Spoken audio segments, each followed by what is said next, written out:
ಅಸಹಾಯಕ ವೃದ್ಧ ಕ್ರೈಸ್ತ ದಂಪತಿಯ ಮೇಲೆ ಕ್ರೈಸ್ತ ಧರ್ಮಗುರು ಅಮಾನವೀಯವಾಗಿ ಹಲ್ಲೆ ನಡೆಸಿದಂತಹ ಘಟನೆ ಬಂಟ್ವಾಳದಲ್ಲಿ ನಡೆದಿತ್ತು. ತದನಂತರ ಈ ಒಂದು ಘಟನೆಯ ಬಳಿಕ ಎಚ್ಚೆತ್ತಿರುವಂತಹ ಮಂಗಳೂರು ಕ್ರೈಸ್ತ ಧರ್ಮ ಪ್ರಾಂತ್ಯ ವೃದ್ಧ ದಂಪತಿಗೆ ಹಲ್ಲೆ ಮಾಡಿರುವಂತಹ ಫಾದರ್ ವಿರುದ್ಧ ಕ್ರಮವನ್ನು ಕೈಗೊಂಡಿದೆ. ವೃದ್ಧ ದಂಪತಿಗೆ ಕ್ಯಾಥೋಲಿಕ್ ಚರ್ಚ್ ಫಾದರ್ ಮೇಲೆ ಹಲ್ಲೆ ಪ್ರಕರಣ, ಆ ಹಿನ್ನೆಲೆ ಫಾದರ್ ವಿರುದ್ಧ ಕ್ರಮ ಕೈಗೊಂಡಂತಹ ಮಂಗಳೂರು ಡಯಾಸಿಸ್ ಫಾದರ್ ಹುದ್ದೆಯಿಂದ ತೆರವುಗೊಳಿಸಿ ಡಯಾಸಿಸ್ ಆದೇಶವನ್ನು ಹೊರಡಿಸಿದೆ. ವಿಟ್ಲ ಬಳಿಯ ಪರಿಯಲ್ tadka church father Nelson Oliveira ಇವರನ್ನ ಫಾದರ್ ಹುದ್ದೆಯಿಂದ ತೆರವುಗೊಳಿಸಿ ಡಯಾಸಿಸ್ ಆದೇಶವನ್ನು ಹೊರಡಿಸಿದೆ.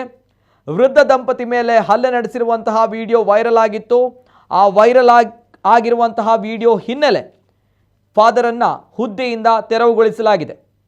ಮಾತ್ರ ಅಲ್ಲ, ಘಟನೆಯ ಬಗ್ಗೆ ವಿಷಾದವನ್ನು ಕೂಡ ಡಯಾಸಿಸ್ ವ್ಯಕ್ತಪಡಿಸಿದೆ. ಪತ್ರಿಕಾ ಪ್ರಕಟಣೆ ನೀಡಿರುವಂತಹ ಮಂಗಳೂರು ಕ್ರೈಸ್ತ ಧರ್ಮ ಪ್ರಾಂತ್ಯ ಈ ವಿಚಾರವನ್ನು ಸ್ಪಷ್ಟಪಡಿಸಿದೆ.